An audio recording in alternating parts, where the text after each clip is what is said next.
If you're going to spend a lot of time researching and telling the story of a particular place, it seems only natural that you should go there and actually see it with your own eyes. Well, as much as I wish this episode was about my trip to France and Le Chambon, I have to confess, I didn't have the budget for it. Besides, this series isn't about Le Chambon today, it's about Le Chambon in the 1940s. So, frankly, I don't need a plane ticket so much as I need a time machine. Luckily, I found the next best thing, a museum exhibit in Queens. We wanted to transport the gallery goer to Le Chambon and feel the significance of this effort. That's Carrie Lane, curator in residence of the Kupferberg Holocaust Center at Queensborough Community College in New York City. And this is him walking me through their Conspiracy of Goodness exhibit shortly after it opened in the fall of 2017. We were able to use multimedia to do this, so recordings of sermons from Pastor Trocmés, images of the people who were rescued in Le Chambon, videos of survivors of Le Chambon, including Hane Liebman and Renee Kahn-Silver, who are affiliated with our Holocaust Center. It's not exactly a coincidence that there's a Holocaust Center in Queens or that Max, Hannah, and Renee live nearby. Many survivors, including my wife's grandparents, ended up settling in Queens, which still remains a haven for immigrants. This is one of the most diverse colleges in the United States. The students are largely immigrants, and each of them have their own tangible and real experience with immigration, and I believe 40% live below the poverty line as well. So these students know adversity, they know difficulty, and I think that's why this exhibit really resonates. Which is something that brings Max, Hannah, and Renee a lot of satisfaction. They're very heartened by the fact that students are interested in this, and they're learning from this story, especially now in their political environment.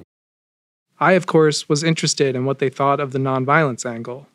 Were they surprised? Were they in disbelief? Did they think it was something that couldn't work today? It exposes them to alternative ways to resist. And I don't think for one second that they think that passive resistance is weak. I think they see nothing but strength. It wasn't hard to believe what Carrie was telling me. The exhibit really was immensely impressive. It flowed down a long 50-foot hallway and had production values that belied its community college environment. I truly felt transported to this place I had been imagining for so long. We introduce our gallery goers to the Huguenots' own experience with oppression and persecution from French Catholics, and we sort of form a sort of thematic basis for this. The exhibit is, of course, also quick to introduce you to André Trocmés. We put an excerpt from the Weapons of the Spirit's speech from 1940. The duty of Christians is to resist the violence directed at our consciences with the weapons of the Spirit. And it's interesting to have the word Christian and Christ in a Holocaust center, but it was so important for us to sort of put it in a prominent place and how serious these townspeople were about passive resistance.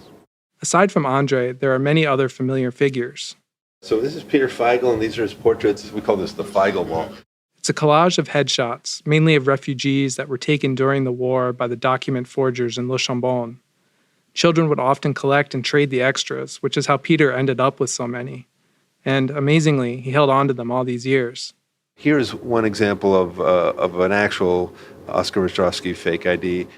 Oscar, as you'll recall from last episode, was the primary document forger, and it's thanks to his efforts that we know somewhere around 5,000 refugees were sheltered on the plateau, around 3,500 of which were Jewish.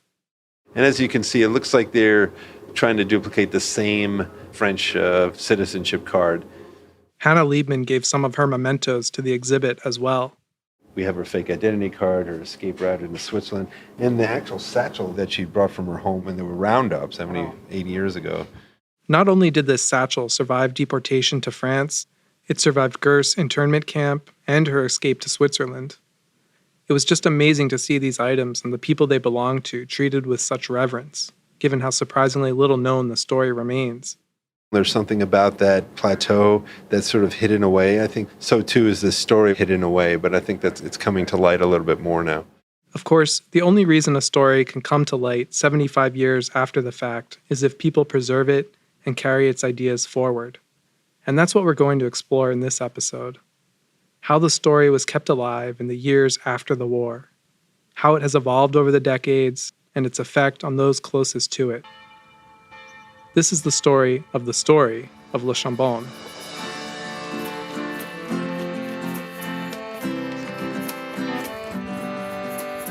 From Waging Nonviolence, I'm your host, Brian Farrell, and this is City of Refuge.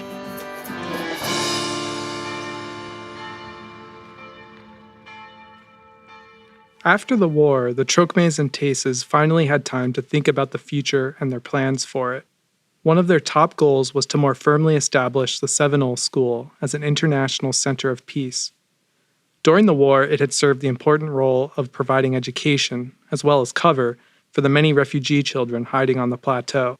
In fact, by 1944, as many as 350 students were attending. The only problem was that the school didn't have a building of its own. Classes were scattered around the village wherever space could be found.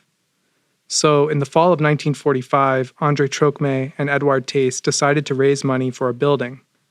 To do that, however, they had to go to where the money was. America, the land of miracles from which we have been separated by 6 years of war and poverty. America, which has marched forward with giant steps while we in France have slid backwards. As they traveled the country, speaking at churches and universities, they began to tell people their incredible story for the first time. This included their own loved ones. And so we came to Swarthmore, where my mother was in college at the time. That's Mark Whitaker talking about his grandfather, Edouard Tasse. So he told the story of what had happened in Le Chambon and so forth. And this is the first time my mother had heard all the details. And she looked around and she saw all these people with tears in their eyes. And it was really, at that point, sort of surrounded by all these Americans who she had spent the war with, that she really learned for the first time what a hero he had been. As Edouard and André had hoped, these awestruck Americans were eager to help the pastors carry their vision for the Sevenol School forward. Students in particular volunteered their services. So many young people dream of coming to help us create something new and beautiful. Give me something useful to do, they sigh. Let me be a part of something bigger than myself. Meanwhile, funders and fundraisers also presented themselves. Many were Protestants connected to the various denominations that had helped fund rescue work during the war, like the Quakers, Presbyterians, and Unitarians. By the time André and Edouard had returned to the plateau, they were feeling, for the first time in a long time, energized about the future. Right now, I, André Trocmés, am a happy man. I am dreaming of the Sevenol School, which will be nestled at the foot of a mountain. I am happy because I am watching that dream become a reality. By the summer of 1946, enough money had been raised to start building the school, and over the next few years, many young people from the United States and Europe came to the plateau to help with construction. We had a great time. It was like a Peace Corps. That's Nellie Hewitt, André and Magda's daughter, who spent one summer as a volunteer. It was actually after she had moved to the United States to learn English and eventually go to college. I left in 47. I was so overwhelmed and saturated with all these things that I wanted to get away. Discover the world, just like my parents came to New York to discover the world and get away. Surprisingly, her parents were being pushed in that direction as well. Despite their interest in the Sevenol School, not to mention all they had done during the war, the Protestant church in France was once again giving André a hard time. Ministers last only that long in a church. You are never a minister for 50 years in a church. You get tired of each other and so forth and so on. Specifically, the church hierarchy in France was tired of André splitting his time with the International Fellowship of Reconciliation, or IFOR as it's known. So, his tenure as pastor in Le Chambon basically came to an end, allowing him to work full-time at IFOR, where he could be fully committed to peace and reconciliation. In fact, both he and Magda were named European co-secretaries of the organization, and they were given a very specific task. The idea was to create a center where groups of people from different backgrounds, different nationalities, different philosophies could have exchanges with each other and learn to understand each other and to reconcile with other people who were different from themselves. This center needed to be somewhere easily accessible to travelers from around Europe, so that meant the Trocmés had to leave Le Chambon. And finally, in 1950, they left for good and settled in Versailles. It had been 16 years since their arrival on the plateau, and as much as it was the end of an era, Le Chambon still had Edouard Thys, who stayed on as the director of the school, which was by this point called Collège Sévenol. He actually remained in the position until retiring in 1964, and the school itself continued on for decades until just a few years ago. Nevertheless, this meant the Trocmés never fully disconnected from Le Chambon. They simply just moved on to the next project. They jumped from one fire to the other because my father was so creative and my mother too. In addition to running this center outside of Paris, which they called the House of Reconciliation, they continued to travel around the world. Taking turns, a year dad, a year mother, a year dad, a year mother. These trips were an opportunity to meet other activists and peace advocates, as well as share their ideas of nonviolence and reconciliation, which invariably meant sharing the story of Le Chambon. Interestingly, one of Magda's first trips was to India, the place where she and Andre had dreamed of going as newlyweds, to study nonviolence under Gandhi and observe the struggle for independence. Now, some 20 years later, she was arriving just in time to see the fruition of that struggle. Here I am in the capital of Hindustan, in the palace of the parliament where they are about to vote on the Constitution of India. Unfortunately, however, she was not in time to meet Gandhi. He had been assassinated the year before, and what she was witnessing was the kind of ugly chaos that often follows victory. A kind of ugly chaos not unlike the plateau at the end of the war, when anger ran rampant and once popular figures like André Trocmé became unpopular. We cannot let ourselves become discouraged simply because Gandhi did not possess every imaginable quality, that he didn't always grasp social problems, or because, in spite of abolishing the caste system, he sometimes didn't take the side of the people against capitalism. If Gandhi had been a saint, a god, none or very few of us would have been able to follow him. But Gandhi set the best example possible. He pushed his faithfulness to an idea, a vocation, that of nonviolence, to its furthest possible limit. He died for this idea. It is up to someone else to step forward and continue this work. A few years later, in 1956, Magda met someone who was doing just that, only it wasn't in India, but rather the United States. The evening I spent in Montgomery with Martin Luther King taught me a great deal. This was in the midst of the historic bus boycott, and she witnessed something rather amusing, at least in terms of how we view King today.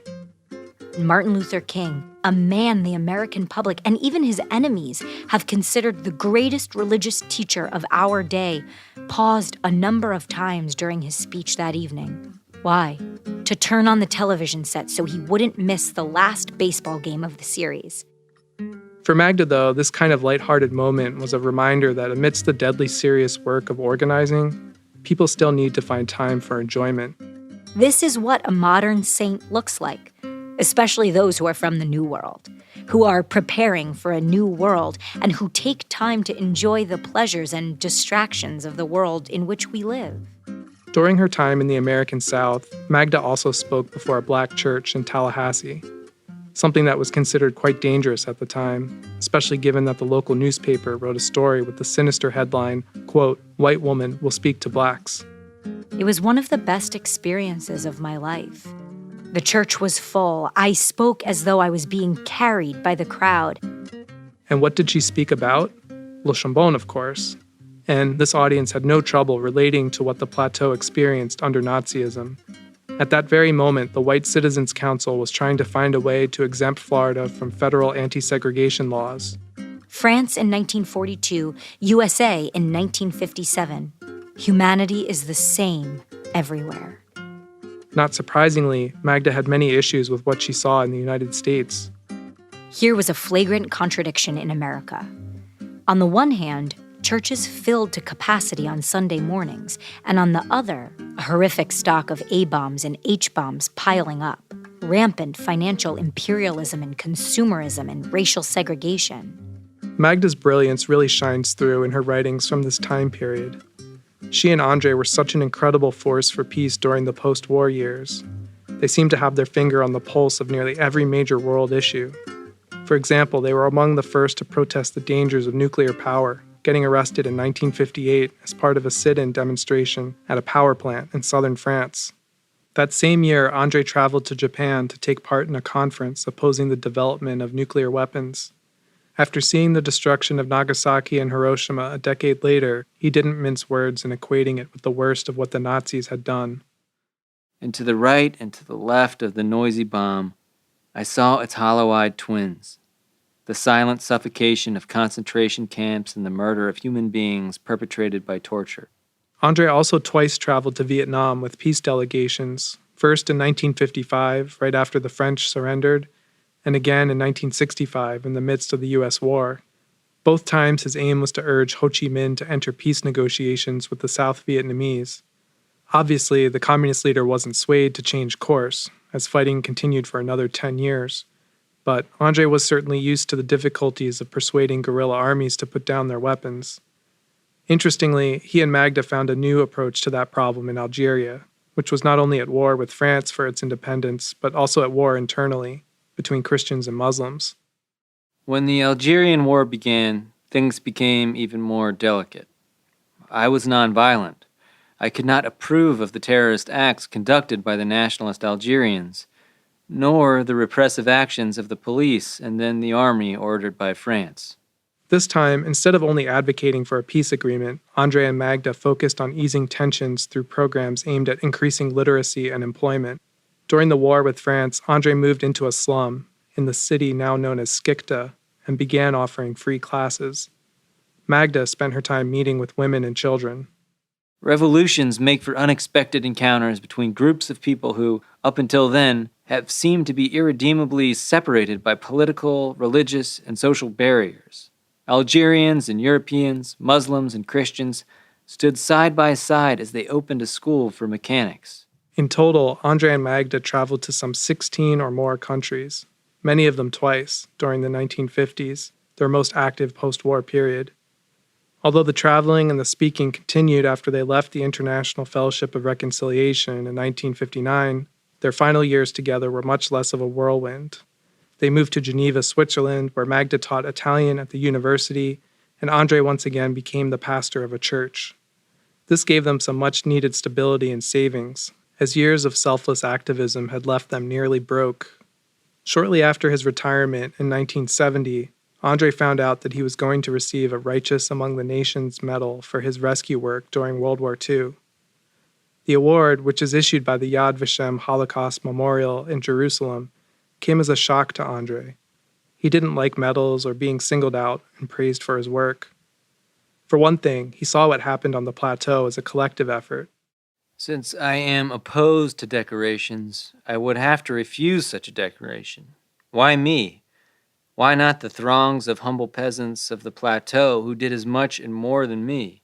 Why not my wife, whose conduct was much more heroic than mine? Why not my colleague, Edouard Tace, whom I shared everything and all the responsibilities? So he proposed an alternative, requesting that the award instead be given to the people of Le Chambon and the surrounding villages of the plateau. Yad Vashem agreed, making it the first time a place, rather than a person, received the award.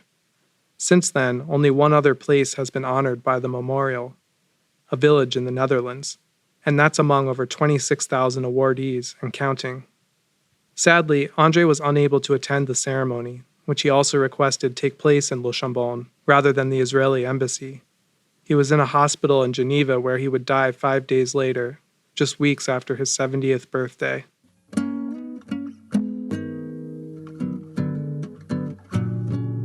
It was a series of medical errors, and his general condition was not very good. But he died of an embolism after surgery. That's Nellie, who was at his bedside just moments before he passed. Magda, naturally, was devastated. She was absolutely desperate. She said, I lost my husband, the father of my children, and my best friend.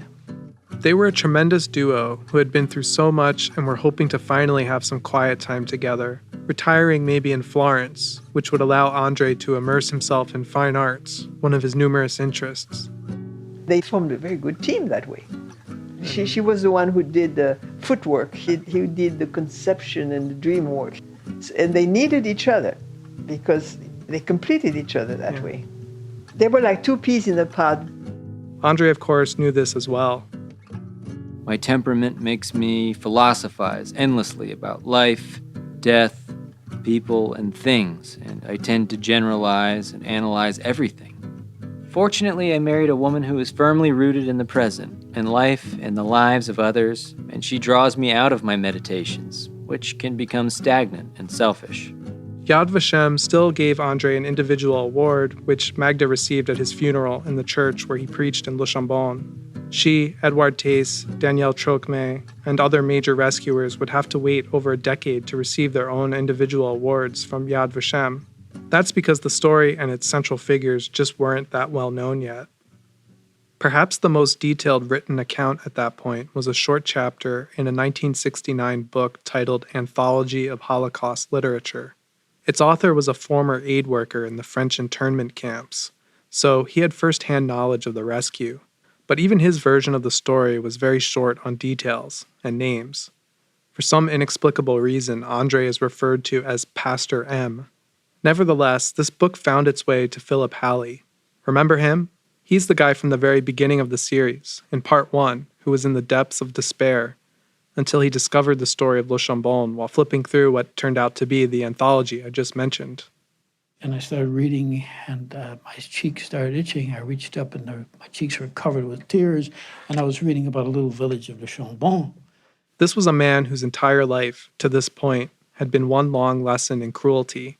Growing up in Chicago, he fought with kids who hated him for being Jewish. During World War II, he helped level German cities, watching young men die at his feet. Then he came home and began his career as a scholar, studying the absolute worst things humans have done to one another. Over time, that led him to a rather cynical worldview. But then he found the story of Le Chambon.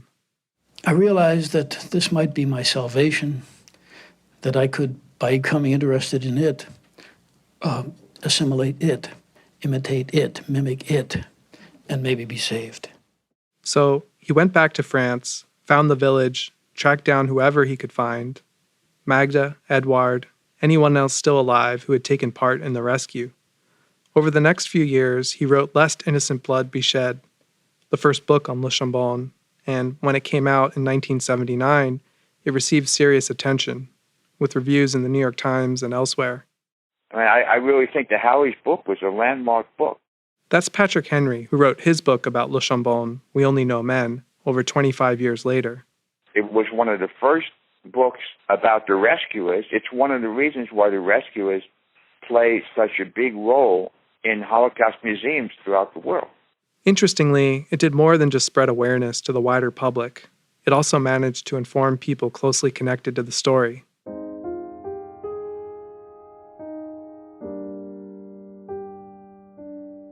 But it really wasn't until Halley's book came out that even I knew the full extent of it. That's Mark Whitaker, Edouard Theiss's grandson.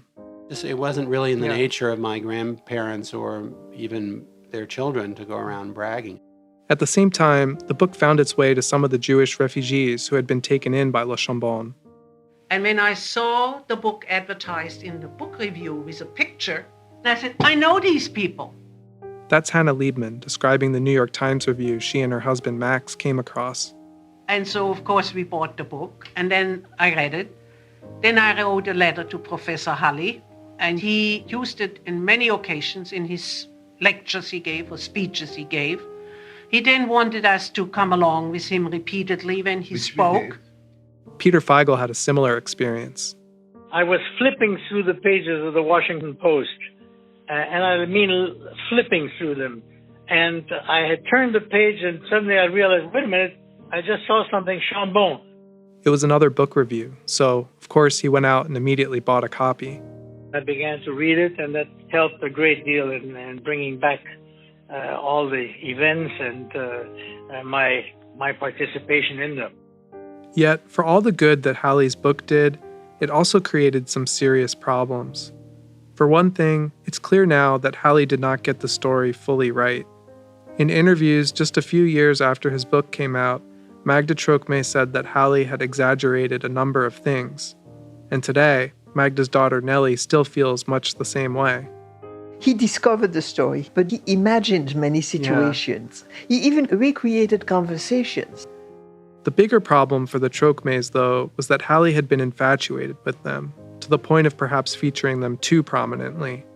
Because when the book came out in French, people started getting angry because they somehow thought that the Trocmé family talked to this man, Philip Halley, and kind of exaggerated the role that their family played and made it look like they were the real key players.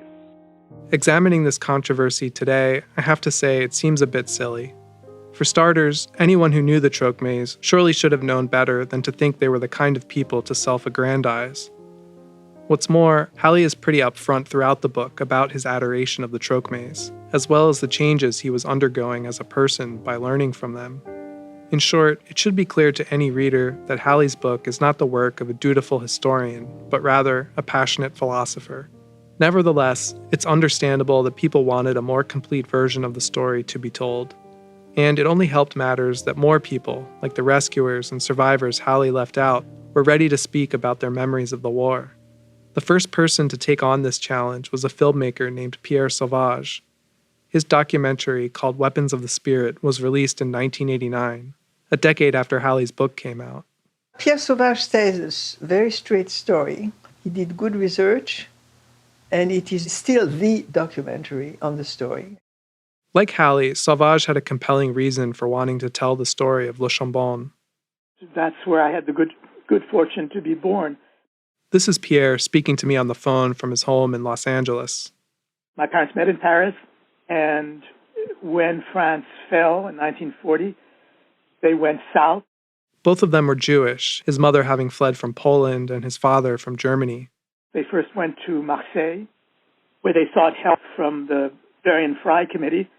I actually mentioned Varian Fry in part 4. He was an American journalist who ran another incredible rescue operation in southern France at the same time. But they actually were rejected, and my mother became pregnant, and the big question was, where should they go? A friend told them about the plateau, saying that the people there were descended from the Huguenots, and that they might therefore be sympathetic to their plight. You know, you talk to survivors, and they'll always say, well, you know, we were just lucky. And I understand the emotional need to do that. But I'm convinced that the reality is that sometimes there were smarts involved as well. And it was simply, if you knew anything about Huguenot history, that was a logical door to knock on, a Huguenot door. So Pierre's parents soon settled in Le Chambon, which was not only the perfect place to hide, but also the perfect place to deliver their child. It turned out to be a problem pregnancy, so this really complicated things. Le Chambon, as it happened, had a very skilled doctor named Roger Leforestier. He was committed to the rescue effort, and he had extraordinary medical skills. He was the man I spoke about last episode, who was arrested by the Germans and later killed, but not before he played a role protecting Le Chambon from Nazi reprisals. I am convinced that I was watched over and brought into the world more carefully than I might have been at any modern medical facility. Amazingly, though, Pierre knew none of this until he was an adult. My parents chose, after the war, to put all this behind them.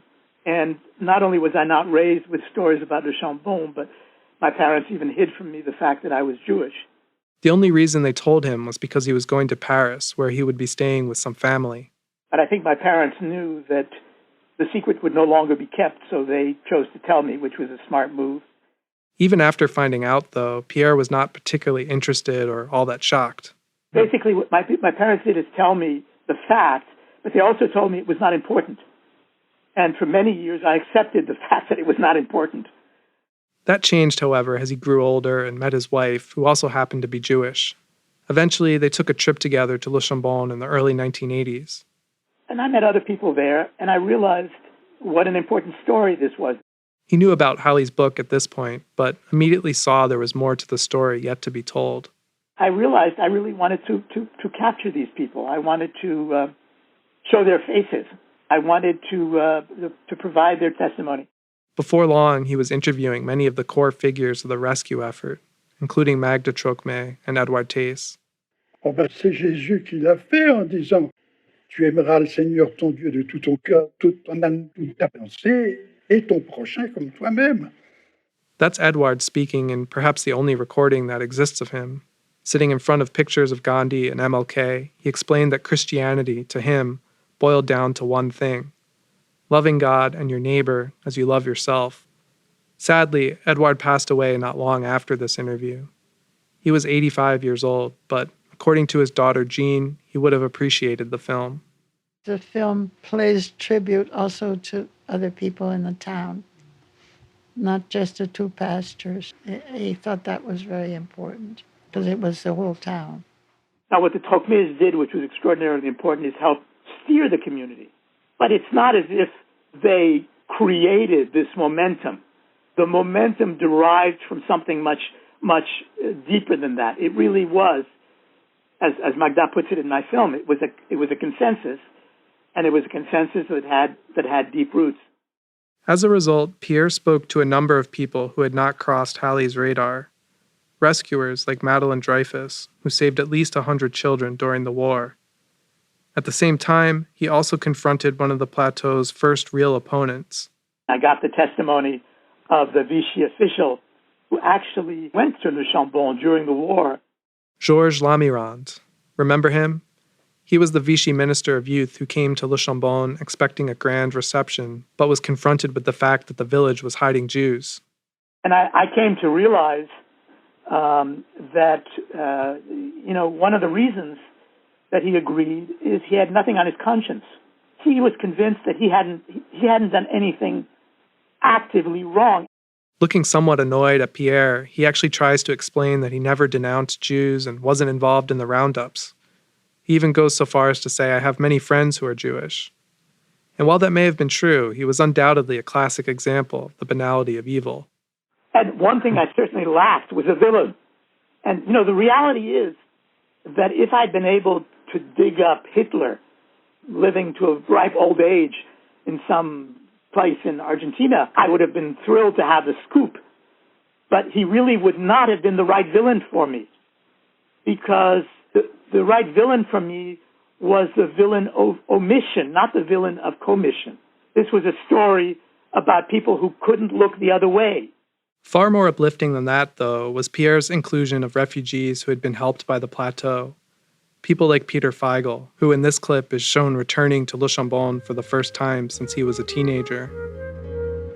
It evokes a feeling of gratitude, a gratitude that I can appreciate today and I wasn't even aware of when I was 14.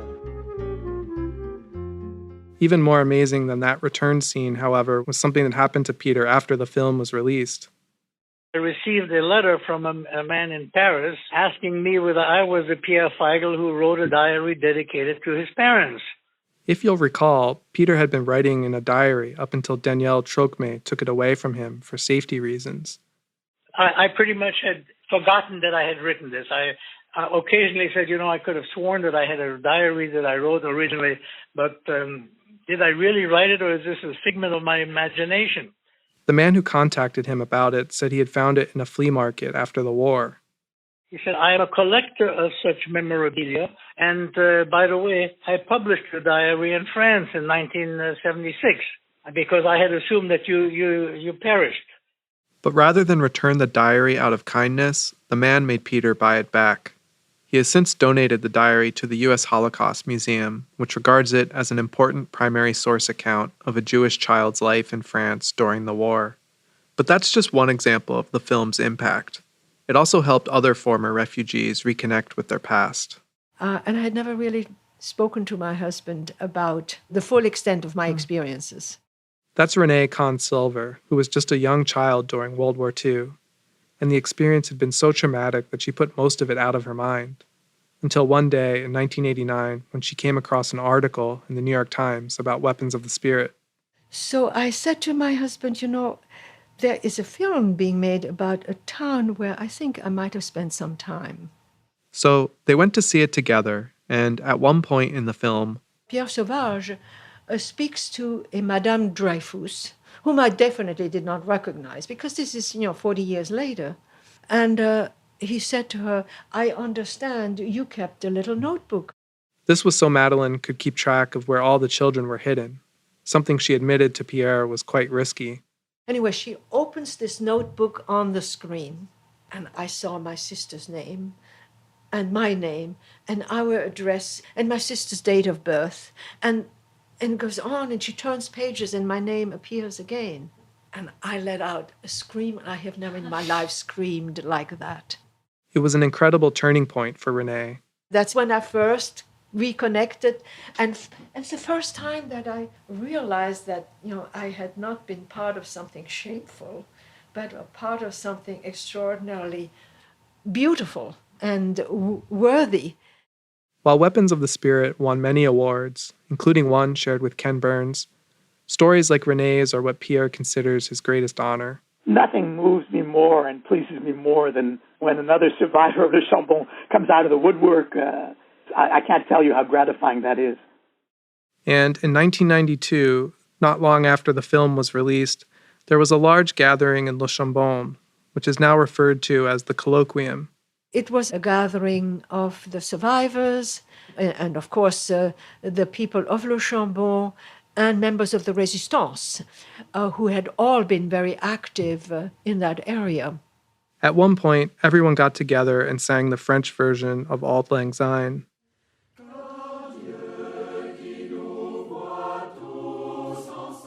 It was an extraordinary experience. It was very, very, very moving. The Colloquium also yielded an important resource, a 700-page volume containing the entire proceedings of the 3-day gathering, where many people involved in the rescue operation spoke for the first time. All the people who thought they had been forgotten by Halley came out. That's Nellie again. They needed that to show that they had done something too. And they were right, because Halley made it sound as if there was only Le Chambon and Trocmés. It revealed many, many, many people did a lot of things. In fact, Andre was barely even mentioned at the Colloquium, despite his role as a charismatic catalyst, organizer, and orator. He was like forgotten. It may seem strange to leave out someone who is so central to the story, but as Nellie said, they had to discover the other parts of the story. And while that was happening, Magda Trocmés was spending her final years arranging Andre's memoirs and writing her own. When she passed away in 1996 at age 95, her papers, when combined with Andre's, totaled around 1,000 typed pages. And together with the Colloquium, they offer researchers and historians about as complete a story as there can be of an unplanned, largely clandestine resistance and rescue operation. Without paper trail, stories get lost. And so I think the Chambon is documented now. There's probably been a dozen or so books written about it in the last 20 years, and I've relied on a good number of them to make this podcast. If you check out the show notes on Waging Nonviolence, you'll see the long list for each episode. But as we wrap this one up, I'd like to come back to Philip Halley, the man who put the story of Le Chambon on the map. Knowing how much it changed his life on a deeply personal level, I couldn't help but wonder what he thought about everything that happened after his book came out. And it turns out the criticisms, the fact that the Trocmés weren't entirely pleased and other people felt left out, they weren't really on his mind. Instead, Halley found himself grappling with something much bigger.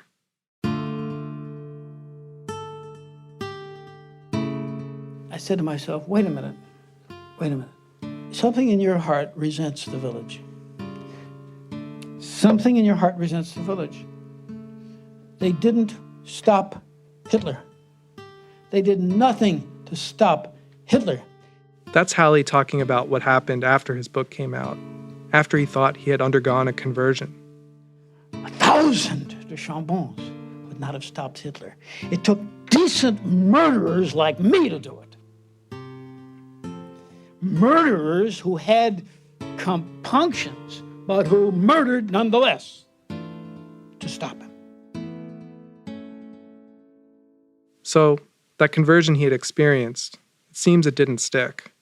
Halley's old demons, his thoughts on cruelty and human nature, had returned, and they were threatening to tarnish everything he had come to learn and love about the story of Le Chambon. But how he grappled with these doubts, ones that maybe you yourself have had as you've listened to this series, tells us a lot about what the story of Le Chambon really means.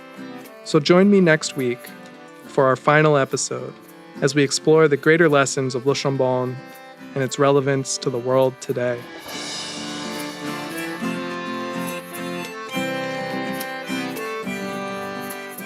On the next episode, the issue of whether a community, city, an area, state should be a place of sanctuary, that's a political decision.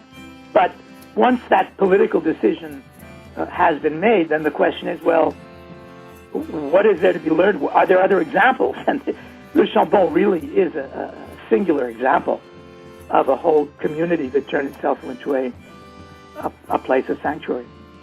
City of Refuge was written, edited, and produced by me, Brian Farrell. Magda and Andre Trocmés are performed by Ava Eisenson and Brian McCarthy. Our theme music and other original songs are by Will Travers. We also heard music by Audionautics and Chris Zabriskie. This episode was mixed by David Tadashore. Special thanks to the United States Holocaust Memorial Museum for the interviews of Hannah and Max Liebman that were used in this episode.